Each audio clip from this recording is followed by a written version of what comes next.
like people who still had belief. Mile after mile, from country to country. They crossed the gap in Hungary's iron fence with one destination in mind. Many oblivious to the doors that were closing across Europe. Have you heard that the borders have been closed by Germany and now probably Austria? We didn't hear that, said Mohammed Atawil, age 73. All we're looking for is a safe place to live. Europe's response to this crisis has been muddled and disunited from the start. Now there's a definite hardening of attitudes, with states refusing quotas and talk of deportations. The number of young men arriving is of particular concern to some. The UN fears that with borders closing, large numbers of asylum seekers could become stuck in transit.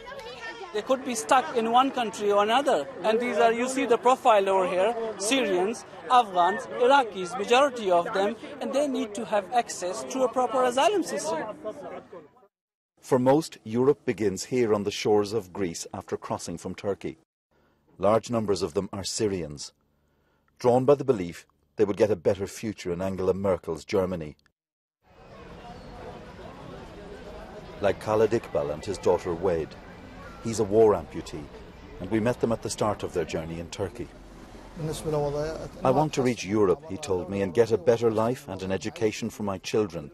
His daughter wants to study in a German university.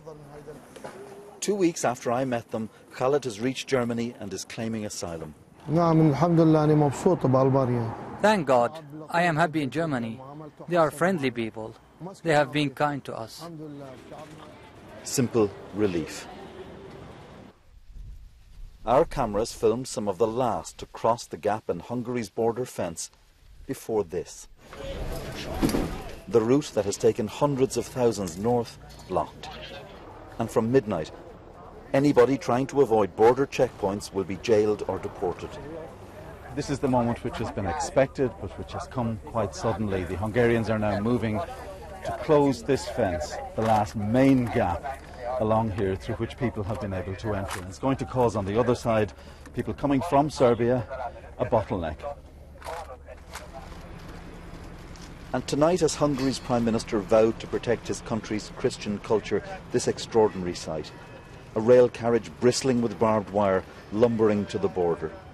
The history of modern Europe is being written on these tracks. Fergal Keane, BBC News, on the Serbia-Hungary border.